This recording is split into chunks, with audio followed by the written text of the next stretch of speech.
ಭಾರತ ಅಂತ ಯಾಕೆ ಗೊತ್ತಿರಬೇಕು? ಅದನ್ನು ಅನ್ನ ಕೊಡುತ್ತದ? ಅನ್ನ ಕೊಡುತ್ತದೆ ಅಂತ ಪ್ರಶ್ನೆ ಅಲ್ಲ. ಅಪ್ಪನ ಹೆಸರು ಯಾಕೆ ಗೊತ್ತಿರಬೇಕು? ಅಮ್ಮನ ಹೆಸರು ಯಾಕೆ ಗೊತ್ತಿರಬೇಕು ಅಂತ ಕೇಳಿದರೆ ಆಧಾರ್ ಕಾರ್ಡಿಗೆ ಹಾಕ್ಲಿಕ್ಕೆ ಮಾತ್ರ ಗೊತ್ತಿರಬೇಕು ಅಂತ ತಾತ್ಪರ್ಯ ಅಲ್ಲ. ಯಾವತ್ತೂ ಕೂಡ ತನ್ನ ತಂದೆ, ತನ್ನ ಅಜ್ಜ, ತನ್ನ ಮುತ್ತಾತ ಈ ಪರಂಪರೆಯ ಹೆಸರುಗಳನ್ನು ನೆನಪಿಟ್ಟುಕೊಳ್ಬೇಕು. ಯಾಕೆ ಅಂತ ಕೇಳಿದರೆ ನಾವು ಹಿಂದೆ ಹಿಂದೆ ಹಿಂದೆ ಯೋಚನೆ ಮಾಡ್ತಾ ಮಾಡ್ತಾ ಮಾಡ್ತಾ ಹೋದರೆ ಕೊನೆಗೆ ಹೇಳುತ್ತಾರೆ, ವಯಂ ಅಮೃತಸ್ಯ ಪುತ್ರಾಹ, ನಾವು ದೇವರ ಮಕ್ಕಳು. ಅಂದರೆ ಈ ಜಗತ್ತಿನಲ್ಲಿರುವ ಪ್ರತಿಯೊಬ್ಬನೊಳಗೊಂದು ದೈವತ್ವ ಇದೆ, ನಾವು ದೇವರಿಂದ ಬಂದವರು ಅನ್ನುವ ಸತ್ಯ ಕಟ್ಟ ಕಡೆಗೆ ನಮಗೆ ಗೋಚರಿಸ್ತದೆ. ಅದಕ್ಕಾಗಿ ಈ ಹೆಸರುಗಳನ್ನು, ವ್ಯಕ್ತಿತ್ವ ನೆನಪಿಟ್ಟುಕೊಳ್ತಾ ಹೋಗಬೇಕು. ನಾವು ಭಾರತವನ್ನು ಯಾಕೆ ನೆನಪಿಟ್ಟುಕೊಳ್ಳಬೇಕು ಅಂತಂದರೆ, ನಾವು ನಿತ್ತ ನೆಲ ಇದು.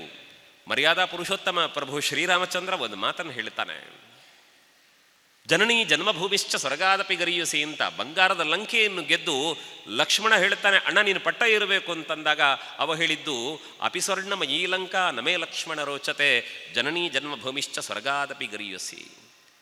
ಅಂತಹ ಭೂಮಿಯಲ್ಲಿ ನಾವು ನಿಂತಿದ್ದೇವೆ. ಆದ್ದರಿಂದ ಆ ಭಾರತದ ಹೆಸರಿನ ಅರ್ಥವನ್ನು ತಿಳ್ಕೊಳ್ಬೇಕು.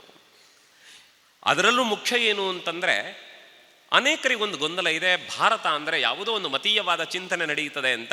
ಇಲ್ಲ, ಜಗತ್ತಿನ ಎಲ್ಲ ಮನುಷ್ಯರಲ್ಲೂ ಕೂಡ ಇರುವಂತಹ ಮಾನವೀಯತೆಯನ್ನು ಗೌರವಿಸಿದ ಜಗತ್ತಿನ ಏಕೈಕ ರಾಷ್ಟ್ರ ಭಾರತ.